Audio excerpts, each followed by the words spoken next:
Merci, chers membres de la communauté, nous nous retrouvons encore aujourd'hui. Vous savez bien que c'est ici qu'on réfléchit. Nous devons encore réfléchir aujourd'hui. Nous vous aimons, vous êtes fidèles. Nous vous aimons parce que vous aimez votre pays, nous savons le dire pratiquement chaque jour. Notre pays qui regorge tout, un pays envié à travers le monde. Mais un pays qui manque tout parce que ses fils manquent tout, n'ont rien, les conditions difficiles. Par notre incapacité à pouvoir comprendre que nous avons un pays si important, envié, qui regorge pratiquement tout ce que le monde cherche, mais malheureusement, nous ne savons pas comprendre cela pour valoriser celui-ci. À nous de prendre conscience. Bien comprendre que quand on parle des minéraux à travers le monde, c'est en République démocratique du Congo, prioritairement. Quand on parle des eaux à travers le monde, c'est en République démocratique du Congo, prioritairement. Quand on parle de forêts à travers le monde, c'est en République démocratique du Congo, prioritairement. Un pays béni, mais malheureusement, ses fils semblent n'avoir pas été bénis pour accompagner l'émergence de ce pays. Demain, ils prennent les armes. Après, demain, ils prennent les armes. On se poserait la question, ils cherchent quoi? Merci. Nous avons quelques questions avec certaines informations. La première information, ça circule, tout le monde semble avoir été déjà informé qu'il y a une équipe militaire qu'on a envoyée à Kashamata, l'une des fermes de Joseph Kabila à Lubumbashi, parce que les services ont des informations inquiétantes. Il y aurait des caches d'armes. Et voilà pourquoi il faut aller. Ici, je ne veux pas parler de perquisition. Mais ils doivent aller maintenant se rendre compte si effectivement il y a des caches d'armes telles qu'annoncées. Il ne faut pas oublier que 2-3 jours passés, on abordait la question de l'ancien chef d'état-major, le Christian Chiwewe. Lors de l'interrogatoire, beaucoup de choses ont été dites. Et voilà, quelques jours après, c'est la présence des éléments de la garde républicaine à Kashamata. C'est lié, je vous le dis clairement, à ce qui a été, en tout cas, avancé lors de l'interrogatoire. Allez encore plus loin pour comprendre qu'il y a quelques jours passés, il y a un gouverneur de cet espace. Nous citons bien Jacques Kabula. Les propos qui ont énervé, où il est parvenu jusqu'à dire qu'on n'a aucun problème avec Corneille Nangaa, mais encore avec Joseph Kabila. Nous faisons la guerre contre le Rwanda et non contre nos frères. Ils sont nos frères. Je vous avais dit que ces propos avaient un sens de préparer l'opinion à pouvoir les accepter. Alors maintenant, quand vous faites le raccordement, très facile de comprendre pourquoi simplement, en ce moment-là, qu'il a pu tenir ses propos, au même moment qu'on a eu à interpeller maintenant Christian Chiwewe, au même moment, maintenant on est à Kashamata, à Lubumbashi. Il y a un de nos membres de cet espace qui m'appelle pour me dire « Pascal, attention, vers Uvira, il prépare pour finalement envisager avoir l'espace du Grand Katanga. » Je lui ai dit « Non, ici on n'a pas que de femmes, même alors, il ne faut pas croire qu'en RDC, les FARDC ne sont pas là. On est aguerris, et pas longtemps d'ailleurs, vous suiviez, on vous parlait de la mobilisation et des hommes et de matériel vers Uvira. Alors même si eux aussi peuvent se mobiliser, ça ne peut pas nous déranger. Mais simplement, il faut comprendre qu'à ce jour, Mentalement, ils ne sont pas à l'aise encore que l'appui rwandais ne sera plus conséquent. Le monde entier, les yeux fixés sur le Rwanda. Et c'est comme ça que vous avez vu, comme nous vous avons dit, l'Ouganda a tenté maintenant d'ouvrir les frontières afin de les aider. Arrière et base posera problème. Et donc, c'est au même moment pratiquement qu'on a toutes ces informations inquiétantes sur le plan de la sécurité. Ils sont à Kashamata, on saura ce qu'ils auront trouvé parce que l'information ou les informations avancées ont fait état de cache d'armes. Cela le sens de la présence finalement de la garde républicaine à cet endroit. C'est un endroit un peu isolé. C'est pas sur place à Lubumbashi, c'est un peu comme qui va vers Kasenga à gauche, un peu loin, c'est là, un peu caché, difficile de voir comme ça. Bon, les endroits de Joseph Kabila choisissaient toujours des endroits un peu perdus, un peu isolés. C'est comme ici à Kingakati. Kashamata, c'est comme Kingakati également, c'est un peu isolé en dehors de la ville. Un coin un peu perdu. Et c'est là que la garde républicaine est allée. On sera fixé et on saura dire par la suite qu'est-ce qu'ils auront trouvé. Dans la nuit du samedi 12 au dimanche 15, qu'est-ce que je dis? Samedi 12 au dimanche 13 juillet, dans le territoire de Rutshuru, là nous sommes dans la province du Nord Kivu, dans les villages de Kisenguru et Katuiguru, dans la chefferie de Binza, on a commis un massacre de civils. On a commis un massacre de civils. Une fois de plus, par le M23, parce que c'est dans une zone contrôlée par le M23. Mais jusqu'à quand? Jusqu'à quand on va continuer à nous exterminer comme ça? Jusqu'à quand? Ce n'est pas possible. Un massacre de plus.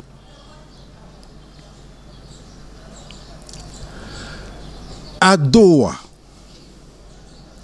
les discussions à ce jour sont autour du texte proposé par les États-Unis et le Qatar. Il faut alors comprendre que toutes les revendications du M23 ont été rejetées parce qu'elles n'étaient pas pertinentes. Plusieurs revendications ont été déjà vidées par les textes que nous avons signés avant. Et on leur a fait comprendre que vous devez respecter quelques textes, les idées de quelques textes. Entre autres ici, la constitution de la République démocratique du Congo. Le premier texte à respecter. Vous devez respecter la résolution 2773 du Conseil de sécurité des Nations Unies. Une résolution qui a demandé au Rwanda de retirer ses militaires et de cesser la guerre. Vous devez respecter la déclaration de principe signée entre le Rwanda et la RDC à travers leur ministre des Affaires étrangères. Vous devez respecter l'accord du 27 juin 2025, accord de paix signé entre le Rwanda et la RDC. Et là, on a insisté sur le respect de l'intégrité territoriale de la RDC, la cessation des hostilités, le retrait des militaires et de M23 et du Rwanda. Il faut également respecter l'esprit des discussions de Nairobi. Dans ces discussions, nous savons, vous voulez dire, de temps en temps, il y a des étapes qui ont été prévues. Le désarmement, le cantonnement, l'identification et la réintégration si possible. Et donc, à Doha ce jour, la discussion, c'est sur le texte élaboré par les États-Unis et le Qatar. Parce qu'il y a une forte pression, on a compris que le M23 commençait à tergiverser. On n'a pas le temps, on doit avancer vite. Probablement d'ici le 27 juillet, il faudrait que tout soit fini à Doha.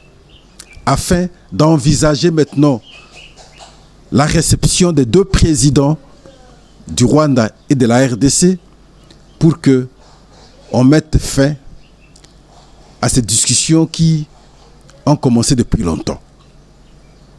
C'est à ce stade que le débat se mène au Qatar, à Doha.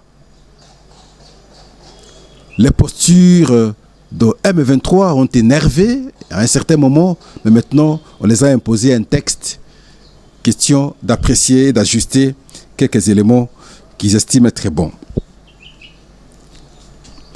Nous allons nous interroger où en sommes-nous des consultations menées par Joseph Kabila dans le nord et sud Kivu, à Goma et à Bukavu. Où en sommes-nous? En son temps, nous étions en train de vous dire qu'il était question de comprendre l'état d'esprit de la population face au M23. Et c'est comme ça que Kabila échangeait avec ces gens.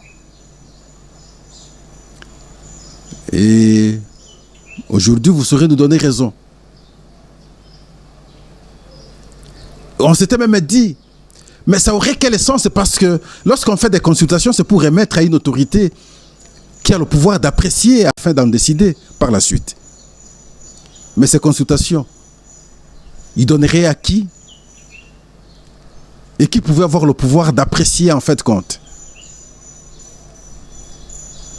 Voilà, aujourd'hui ça semble être une lettre morte. On va encore suivre de près. Nous avons deux questions de réflexion aujourd'hui. La première, pourquoi les Congolais prennent souvent les armes? Les armes pour tuer leurs propres frères et sœurs. Les armes pour désarticuler leur économie. Les armes pour détruire leurs infrastructures. Pourquoi les Congolais prennent les armes? La deuxième question de réflexion, nous allons nous interroger sur pourquoi nous sommes facilement manipulables. Pourquoi nous aimons trop le mensonge? On aime bien écouter le mensonge. Pourquoi? La première question de réflexion. Pourquoi les gens prennent les armes? On commence par paraphraser malheureusement le point de vue d'un prélat catholique, l'évêque de Goma. Lui dit ceci. Les problèmes que nous avons en République démocratique du Congo, à la base, ce n'est pas le M23. À la base, c'est le tribalisme. Waouh! Ça m'a énervé très sérieusement. Un matin, c'est le cardinal qui tient des propos, vous sentez impertinents. Un autre matin, c'est le président de la Senco qui va danser avec le coordonnateur de M23, Corneille Nangaa. Et voilà, un autre matin aussi, c'est l'évêque de Goma qui ascense le M23 et qui pense que c'est le tribalisme qui est à la base. Et donc c'est le tribalisme qui pousse les gens à aller prendre les armes. Et donc c'est au nom du tribalisme qu'on prend les armes pour tuer les Congolais. Mais les Congolais qu'on a tués là, c'est les Swahili d'abord. Nanga et les autres, s'ils peuvent se prévaloir être Swahili, mais ils ont tué où? Dans les nord et sud Kivu, ils ont tué qui? Ils ont tué les Swahili. Ils ont massacré les Swahili. Vous imaginez? Et vous allez encore nous parler du tribalisme. Ça n'a pas de sens. Ils ont commis des crimes de guerre là. Des crimes contre l'humanité là. Le génocide là. Contre qui? On ne peut pas avoir un tel langage. En République démocratique du Congo, on n'a jamais évoqué de tels cas. On ne parle pas souvent des communautés. Nous, c'est des tribus. Et nous nous acceptons comme ça. Et c'est ce qui constitue d'ailleurs notre force. Et c'est comme ça que vous entendez. Toujours, ça part d'eux. Les Swahili sont marginalisés. Qui sont Swahili ici ou ailleurs, en RDC, peut peut être marginalisé. Par qui? Par qui? Ça se fait où? Ça se passe où? Le grand espace en RDC, c'est les Swahili. Vous allez oser faire quoi? Cela contre les Swahili, ça va se passer comment? Qui ce Congolais peut accepter? Et on vient, on nous inculque de telles mentalités, on nous met dans nos bouches de telles expressions, et les évêques, avec leurs croisettes, et c'est comme ça qu'ils propagent comme information à travers leurs homélies, et les gens gobent cela. Les gens avalent cela. Comment un évêque peut dire? Quel est le problème que nous avons? Si les gens prennent les armes, ça n'a rien à voir avec le M23, ce n'est pas le M23 le responsable. Le responsable, c'est le tribalisme. Moi, si j'étais un haut responsable de service de sécurité, et cet évêque, et le président de la SENCO qui est allé danser avec le M23, serait interpellé. Parce qu'on comprend qu'ils sont dans la posture de diviser les Congolais. Pourquoi? Parce qu'ils veulent avoir ce qu'ils ont peut-être perdu pour leurs propres intérêts. Ils veulent se servir et servir leur propre cause. Mais le plan est finalement connu. Le plan des prélats est pratiquement connu. Comment on peut tenir un tel langage? Nous sommes tous des chrétiens catholiques, mais nous ne savons pas supporter ces propos. Ça fait très mal. C'est quel genre d'évêque nous avons aujourd'hui? L'Église catholique n'a pas commencé avec ses évêques. Ça fait mal. Si on parvient ce jour à tenir de tels propos, parce que ça fait mal contre le pays. Donc le problème en RDC aujourd'hui, c'est le tribalisme. Ça n'a rien à voir avec le M23. Le M23 n'a rien fait contre le pays. Et d'ailleurs, nous devons prier pour le coordonnateur. Nous devons plutôt prier pour les acteurs de M23. C'est ça l'Église catholique. Et on a commencé par prier pour le M23, tout en dénonçant le tribalisme. Ignorant que dans tous les propos tenus par le coordonnateur de M23 que et on bénit, il ne sait que chercher à diviser les Congolais. Non, on n'engage pas ceci. Non, on ne fait pas ceci. Donc, l'idée, c'est de diviser les Congolais pour bien régner. De diviser les Congolais pour avoir tout l'espace du Swahili. C'est quoi ça comme affaire? Vous prenez le cas, par exemple, de Christian Chiwewe. C'est un haut militaire, un général. Lorsque lui fait les aveux sur ses actes, qui suis-je pour venir et lui dire non, ce que tu as dit, tu as affirmé là, c'est faux? C'est lui-même, c'est un militaire, c'est pas n'importe qui reconnaît ce qui s'est passé. Et quand on va à Kachamata, là, les gens, je sais qu'ils vont commencer à spéculer autrement. C'est parce qu'il y a eu des informations données à travers l'interrogatoire qu'on a soumis à Christian Chiwewe et les autres. Quand on interpelle le gouverneur du Haut-Katanga, c'est le propos qu'il a tenu. C'était grave, tout le monde a suivi. Vous voulez qu'on fasse quoi, en fait? Qu'on laisse les gens monter des entreprises criminelles contre le pays parce qu'ils appartiendraient à telle tribu. Ce n'est pas possible, ça. Je reprends, je dis. Les crimes qu'on a commis par le M23, dans quel espace linguistique? C'est pas dans l'espace linguistique swahili. Par qui ont pris les armes? Ce n'est pas les fils du même espace. Qui a détruit leur économie là, à travers la prise des armes? Mais curieusement, c'est les autres qui compatissent au malheur de ceux qu'on a sacrifiés, qu'on a massacrés, qu'on a tués, contre qui on a commis des crimes, crimes de guerre, crimes contre l'humanité, le génocide d'ailleurs. Mais les fils du même coin, entre autres ici, l'évêque de Goma, pensent que le M23 n'a rien fait. Mais à ce moment-là, qui se moque de qui? Est-ce que c'est parce qu'il y a le tribalisme, comme lui prétend, qu'on doit justifier la prise des armes? Nous nous disons non. Regardez le contraste. Lorsque on a parlé ici non, on peut changer la constitution. C'est les évêques qui sont montés au créneau pour dénoncer, on ne peut pas toucher à la constitution. On ne peut pas, on ne peut pas. On a eu des déclarations pratiquement de part en part, par les évêques. Mais les mêmes évêques ne savent pas défendre la constitution pour dire que la constitution interdit la prise des armes. Maintenant, ils défendent ceux qui ont pris les armes.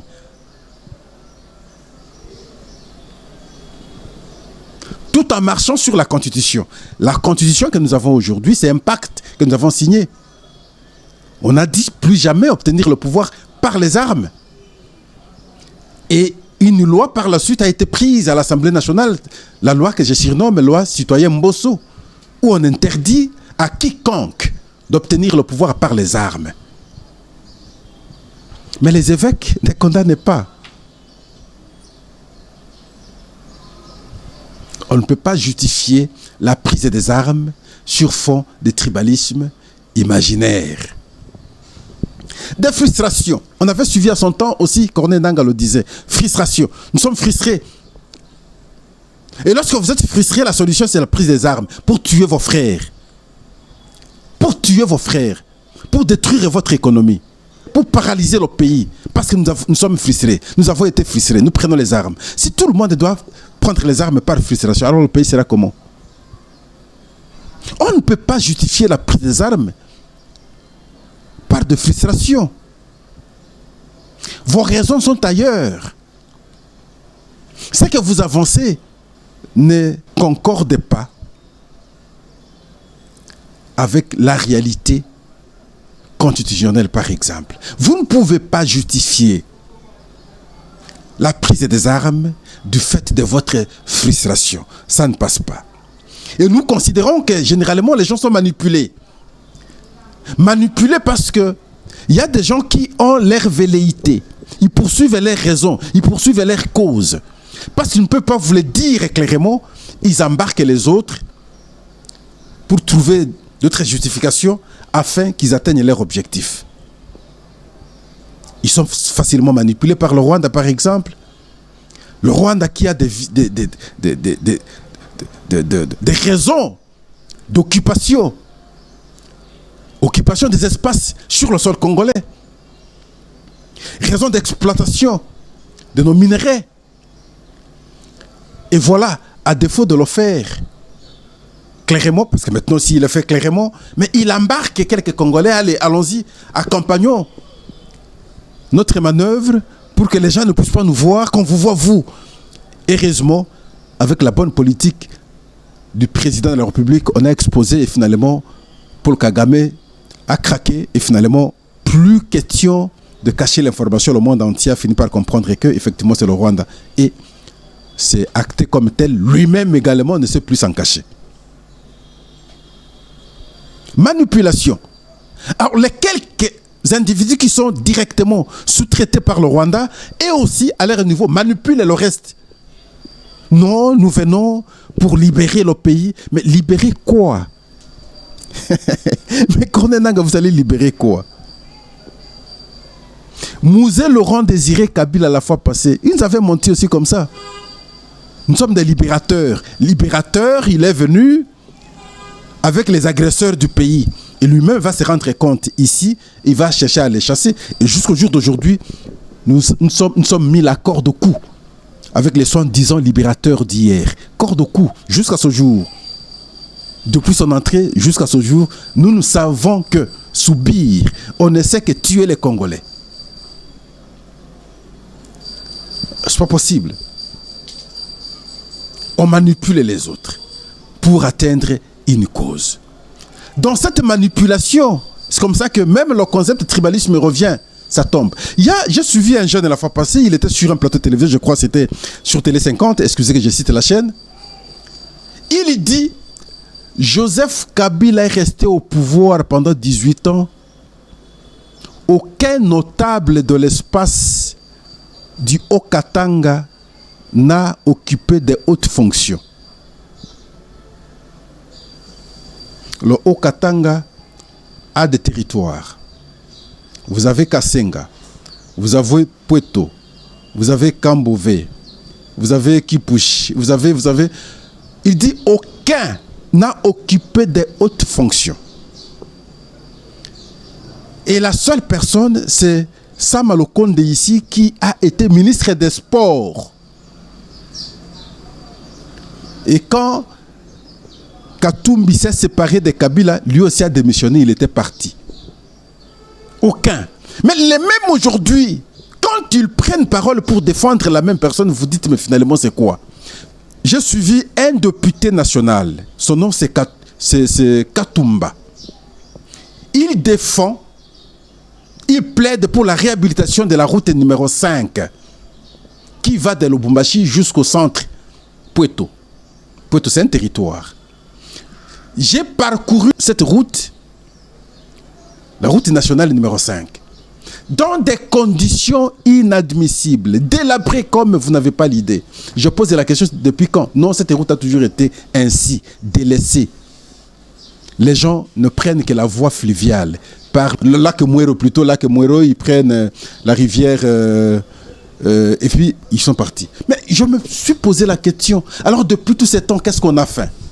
On a fait quoi? Je découvre que même les écoles n'étaient pas construites. Même les centres de santé n'étaient pas construits. S'il me suit, le député Katumba, c'est lui qui plaide de la réhabilitation de la route numéro 5.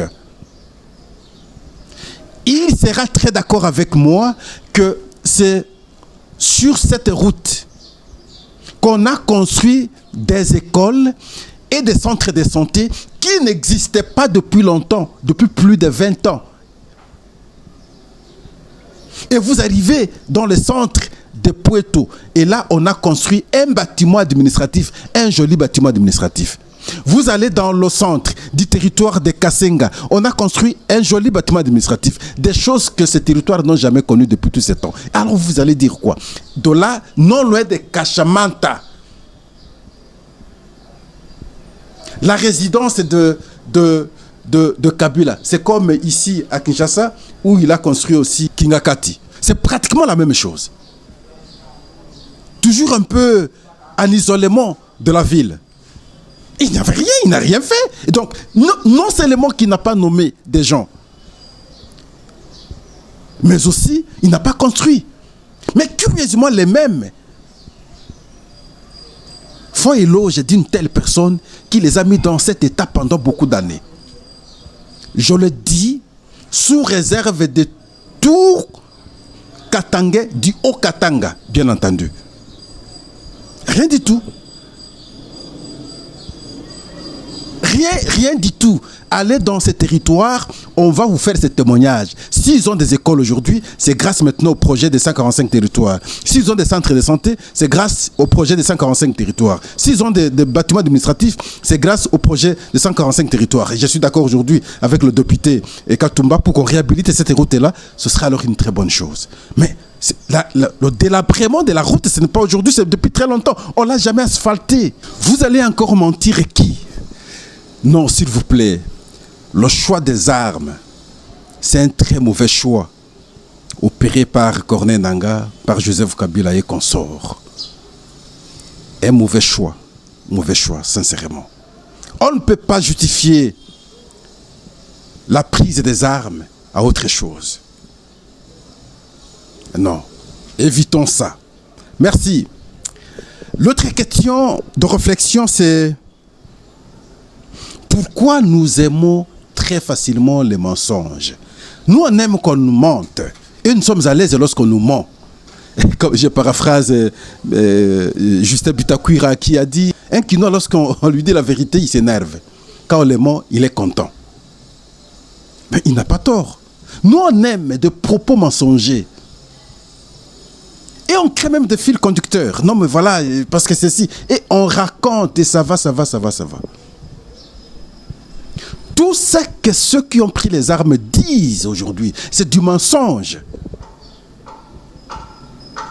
C'est du mensonge. Regardez comment nous nous comportons lorsque nous relayons leurs propos.